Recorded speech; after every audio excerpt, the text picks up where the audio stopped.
All right, we've had this polymer clay set for a while, so I'm sure we're missing a few pieces. I am not a great artist, but my daughter is, and she's had a lot of fun playing with this stuff.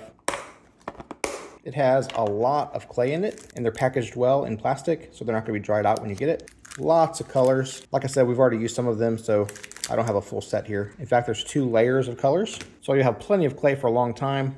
It also comes with various tools that you can use to sculpt the clay, things to poke it with, things to cut it or mold it with, and even things to rake it with. They're all made of plastic. They're not sharp at all, but they will do the job. And you can use them to make some interesting patterns as well. Comes with this little silicone mold as well, so you can stuff some clay in there and make some predetermined shapes. That's kind of fun. Also comes with a manual that'll give you some ideas, show you how to do a couple things, and just generally get you started and artistic. So, like I said, I am not artistic at all, but I will try to follow one of these tutorials and see if I can do it.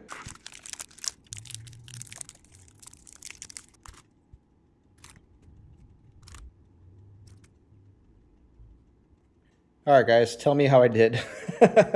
Is it perfect? Absolutely not. But like I said, I am not an artist, and I don't think I did too bad. I think the hardest part for me was using the tool at the bottom there on the teeth. Did not do that perfectly. But even still, for me, not being an artist to do something this good, I think it's a pretty easy to follow tutorial. The clay is easy to mold. You have a few options for making it permanent, whether in the oven or even using a hairdryer. So yeah, if you're artistic or just want to have a good time, this seems like good clay. We like it. If you'd like to purchase it, there's a link in the description. We get a small commission and it would really help us out. Hey, my name's Chris, and with my wife Abby's help, we're on a quest to review literally everything.